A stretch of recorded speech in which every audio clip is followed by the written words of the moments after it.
आज मैं आप लोगों को राजनीतिक विज्ञान भाग 1 का पाठ 4 पढ़ाऊँगी, कार्यपालिका। अभी तक आप लोगों ने पढ़ा संविधान क्यों और कैसे। उसके बाद आप लोगों ने अधिकार के बारे में पढ़ा, फिर चुनाव के बारे में पढ़ा, चुनाव की प्रणाली के बारे में पढ़ा। अब हम बात करेंगे कार्यपालिका। ये कार्यपालिका क्या होती है। तो चलिए अब आप लोगों के सामने मैं शुरू करती हूँ कि कार्यपालिका क्या चीज़ें होती हैं। तो बच्चों, सबसे पहले कार्यपालिका को किसे कहते हैं। कार्यपालिका का मतलब होता है वह अंग जो नियमों और कानूनों को संगठन में लागू करता है, वह कार्यपालिका कहलाता है। जिसमें कई प्रकार के, मतलब ऐसा होता है जो कार्यपालिका है कई प्रकार के होते हैं। कार्यपालिका का मतलब ये है कि सरकार के द्वारा बनाए गए कामों को, नियमों को जनता में लागू करता है। ठीक है।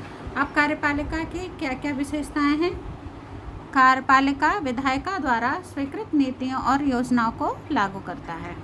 विधायिका का मतलब होता है जो हमारी संसद, यानी जो राज्य की विधानसभा जो को कानून बनाती है, कार्यपालिका जो उसको लागू करती है। कार्यपालिका में केवल राष्ट्रपति, प्रधानमंत्री और मंत्री नहीं होते, बल्कि पूरा प्रशासनिक ढांचा इसके अंदर आता है। अब यहाँ पे प्रशासनिक ढांचा का क्या मतलब है, तो मैं आपको बता दूं, सरकार हर 5 साल में या उससे पहले आती और जाती रहती है, लेकिन देश सिर्फ सरकार से नहीं चलता है, एक स्थायी प्रशासनिक ढांचा से चलता है, जिसमें आपने सुना होगा IAS, IPS, DM, collector, IPS में आपके commissioner, SSP, superintendent of police, DCP, SCP, ये सब होते हैं। तो ये लोग कानून व्यवस्था और जो भी नीतियाँ हैं उसको प्रॉपर तरीके से लागू करवाने में सरकार की मदद करते हैं। अगर कोई सरकार नहीं होती तो राष्ट्रपति का कार्य होता है सारा। यहाँ पर सिविल सेवा के सर्विसेज के बारे के लोग भी जो है आते हैं, यानी प्रशासनिक ढांचा जो है स्थायी रूप से कार्य करती है। अब आइए चलते हैं अगले टॉपिक की तरफ। कार्यपालिका के प्रकार। कार्यपालिका 2 प्रकार की होती है, एक तो राजनीतिक कार्यपालिका और एक स्थायी कार्यपालिका। राजनीतिक कार्यपालिका क्या होती है। राजनीतिक कार्यपालिका जैसे पीछे मैंने बताया था कि प्रधानमंत्री, राष्ट्रपति, मंत्री, उसके जो सरकार के मंत्री होती हैं, कैबिनेट मंत्री हो, चाहे राज्य मंत्री हो या मुख्यमंत्री या नायब मंत्री, वो सभी राजनीतिक कार्यपालिका के अंग हैं। आज जब हम बात करते हैं स्थायी कार्यपालिका की, जैसा कि पहले मैंने आपको बताया, IAS, IPS, इसके अलावा राज्य में लोक सेवा आयोग के द्वारा, मतलब जो सदस्य होते हैं या उनके द्वारा जो चयनित होते हैं, सेवा करते हैं, वो स्थायी कार्यपालिका के निर्माण करते हैं। अब हम बात करते हैं शक्ति के आधार पर कार्यपालिका के कितने प्रकार होते हैं। शक्ति के आधार पर कार्यपालिका को 3 भागों में बांटा गया है। सबसे पहले अध्यक्षात्मक कार्यपालिका, दूसरे नंबर पे है अर्ध अध्यक्षात्मक कार्यपालिका और तीसरे नंबर पे है संसदीय कार्यपालिका, जो कि भारत में लागू है। तो आइए एक एक करके इसके बारे में विस्तार से प्राप्त करते हैं। सबसे पहले अध्यक्षात्मक कार्यपालिका क्या होती है। अध्यक्षात्मक कार्यपालिका में राष्ट्रपति देश और सरकार दोनों का ही प्रधान होता है। इस व्यवस्था में राष्ट्रपति सैद्धांतिक और कार्यकारी दोनों ही रूप से बहुत शक्तिशाली होता है। तो बच्चों, यहाँ पे सैद्धांतिक और का मतलब होता है कि संविधान में उसको बहुत ही ज़्यादा शक्तियाँ दी गई और रोज़ के प्रतिदिन के जो कार्य करने की शक्तियाँ हैं वो अकेला ही निर्णय लेने की क्षमता रखता है, किसी भी समस्या पर, किसी भी टॉपिक पर। अब यहाँ पर जब हम बात करते हैं अध्यक्षात्मक कार्यपालिका, अमेरिका जो पूरे विश्व में उदाहरण है, अध्यक्षात्मक कार्यपालिका का उदाहरण है, जिसका राष्ट्रपति संसार का सबसे शक्तिशाली राष्ट्रपति माना जाता है। तो वहाँ पे अध्यक्षात्मक कार्यपालिका का कार्य होता है। उसके अलावा ब्राज़ील के साथ और भी जो अमेरिका के बहुत से देश हैं, उनमें भी ये व्यवस्था पाए जाते हैं। आइए अब चलते हैं अगले टॉपिक पर। अब इसका नाम है अर्ध अध्यक्षात्मक कार्यपालिका। अर्ध अध्यक्षात्मक का मतलब होता है आधे अध्यक्ष होते हैं, यानी राष्ट्रपति और प्रधानमंत्री दोनों ही होते हैं इस देश में। तो इस प्रकार की व्यवस्था में अर्ध आज्ञात्मक कार्यपालिका कहा जाता है। राष्ट्रपति राष्ट्र का और प्रधानमंत्री सरकार का मुख्य होता है। अर्ध आज्ञात्मक व्यवस्था में राष्ट्रपति को दिन प्रतिदिन के कार्यों के लिए महत्वपूर्ण शक्तियाँ प्राप्त होती हैं। इसमें राष्ट्रपति और प्रधानमंत्री और मंत्रिपरिषद की नियुक्ति करता है, पर उन्हें पद से हटा नहीं सकता क्योंकि वह संसद के प्रति उत्तरदायी होते हैं। कहने का मतलब ये है कि राष्ट्रपति प्रधानमंत्री की नियुक्ति करता है, लेकिन उसके पास ये शक्ति नहीं है कि प्रधानमंत्री को उसके पद से हटा सके, क्योंकि वो चुन कर आया है और जनता के प्रति वह उत्तरदायी होता है। फ्रांस, रूस और श्रीलंका ने इस व्यवस्था को अपनाया गया है। अब जब हम बात करते हैं संसदीय कार्यपालिका की, तो भारत एक बहुत ही अच्छा एग्जाम्पल है इसका सफल संसदीय कार्यपालिका का।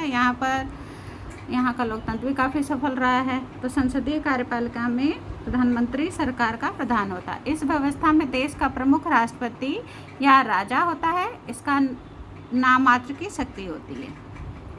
कहने का तात्पर्य है बच्चों कि इनके पास कोई शक्ति नहीं होती, बहुत कम शक्ति होती है। कुछ विशेष परिस्थितियों में इनके पास शक्ति होती है जिसका ये इस्तेमाल करते हैं।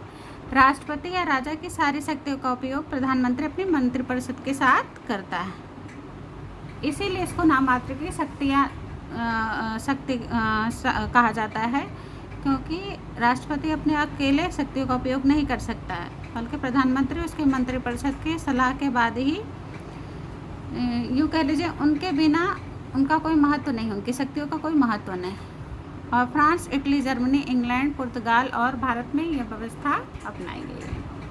अब बात करते हैं भारत में संसदीय कार्यपालिका की या कार्यपालिका की क्या व्यवस्था थी। तो संसदीय व्यवस्था में कार्यपालिका विधायिका और जनता के प्रति उत्तरदायी होती है। इसलिए संविधान में राष्ट्रीय और राज्य स्तर पर संसदीय व्यवस्था को स्वीकार किया गया है। राज्य के स्तर पर राज्यपाल, मुख्यमंत्री और मंत्री परिषद मिलकर कार्यपालिका का निर्माण करते हैं। जैसे कि केंद्र में हम देखते हैं कि प्रधानमंत्री होता है और उसके मंत्री कैबिनेट मंत्री होते हैं, मंत्रिपरिषद बनती है उसकी। ठीक उसी प्रकार से राज्यों में मुख्यमंत्री होता है और उनकी कैबिनेट होती है और उनमें मंत्री होते हैं, उनमें मंत्रिपरिषद होते हैं। और जिस प्रकार से पूरे देश की संविधान की देखरेख राष्ट्रपति करता है, ठीक उसी प्रकार से राज्य में राज्यपाल पूरे संवैधानिक तंत्र की देखरेख करता है कि संविधान के अनुसार शासन व्यवस्था चल रहा है कि नहीं चल रहा है। इसके बाद औपचारिक रूप से संघीय कार्यपालिका की शक्तियां राष्ट्रपति को दी गई हैं, परंतु वास्तविक रूप से प्रधानमंत्री और उसके मंत्रिपरिषद ही इन शक्तियों का उपयोग करते हैं। जैसा कि मैंने पहले आपको बता चुके हैं कि राष्ट्रपति के पास सिर्फ नाम मात्र की शक्तियाँ होती हैं। अब हम बात कर रहे हैं राष्ट्रपति की चुनाव की, कि राष्ट्रपति का चुनाव कैसे होता है। तो यहाँ पे जो राष्ट्रपति का चुनाव है, यानी जो भारत के राष्ट्रपति का चुनाव जटिल प्रक्रिया के द्वारा होता है, मतलब कठिन प्रक्रिया के द्वारा, समानुपातिक प्रतिनिधित्व और एकल संक्रमणीय पद्धति के अनुसार होता है। अब समानुपातिक प्रतिनिधित्व क्या है और क्या है उसके बारे में विस्तार की जानकारी। तो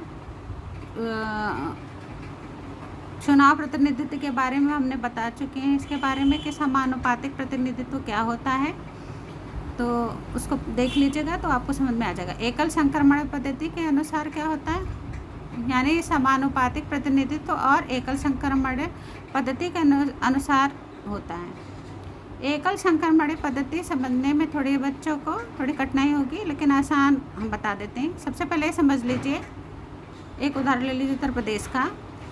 उत्तर प्रदेश की लगभग जनसंख्या 20 करोड़ और वहाँ पर विधान परिषद की सदस्य संख्या जो है, यानी यूँ कहें कि वहाँ पर कुल विधायक की संख्या कितनी है, लगभग 400 के ऊपर ही होगा, मान लेते 400 मान लेते हैं। कुल जनसंख्या 19 करोड़ जनसंख्या है, ठीक है।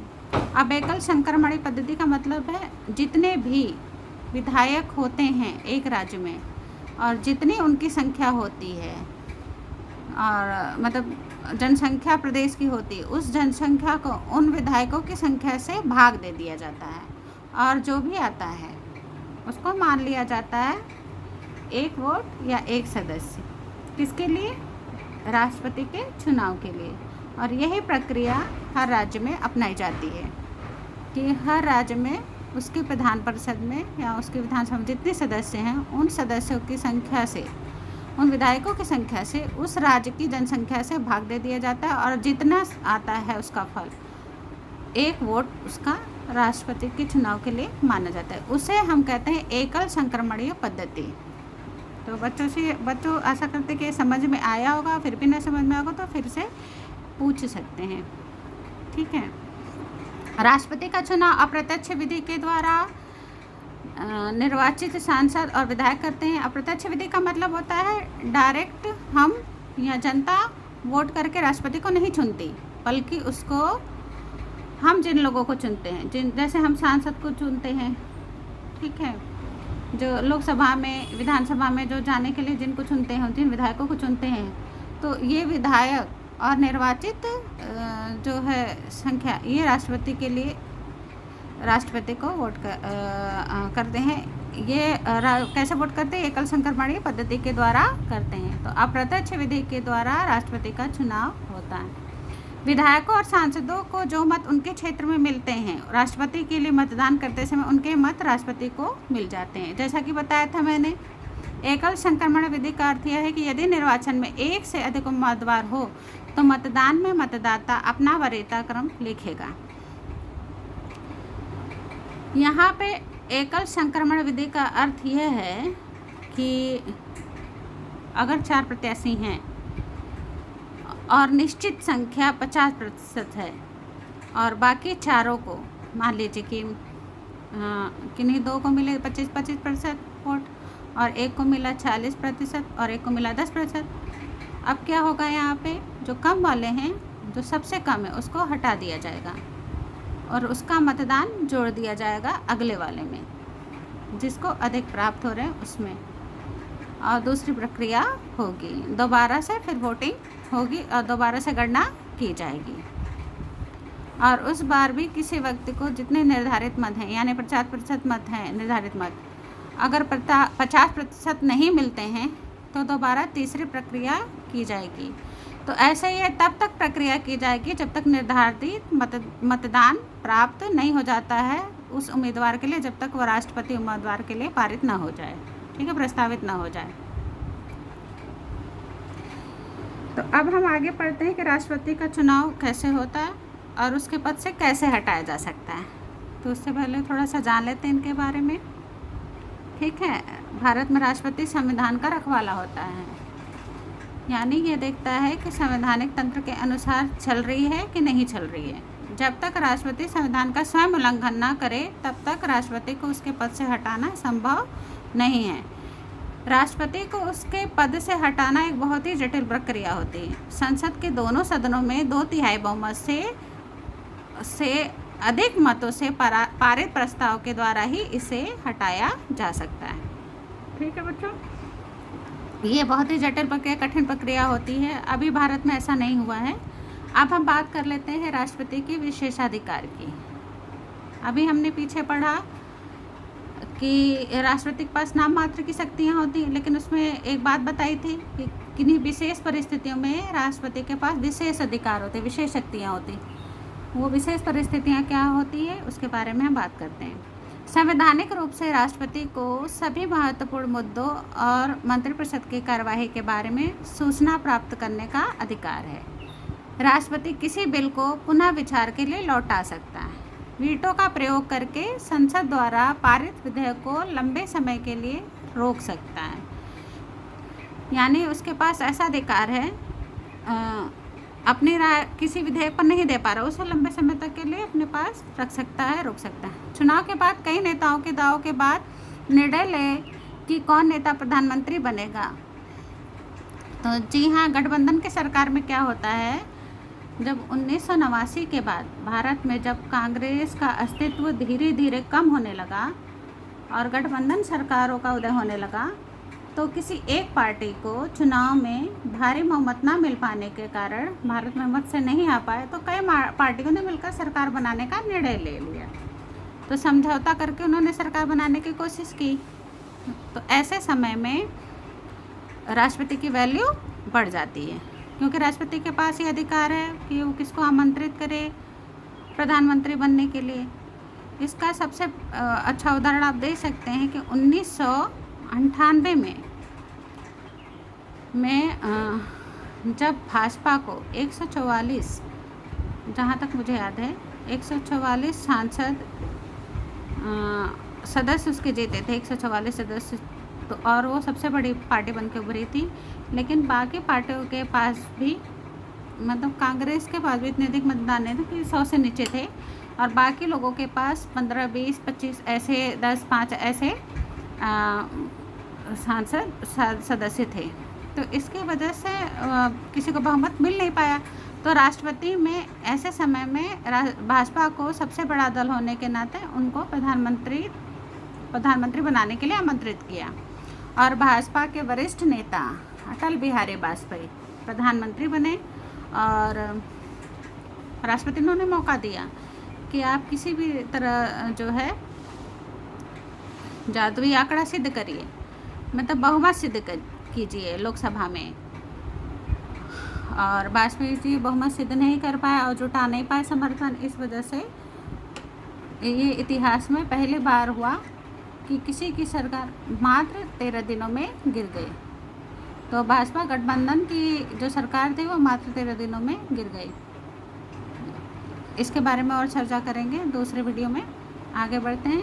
यहाँ पर राष्ट्रपति के विशेष अधिकार की बात कर रहे थे, ठीक है।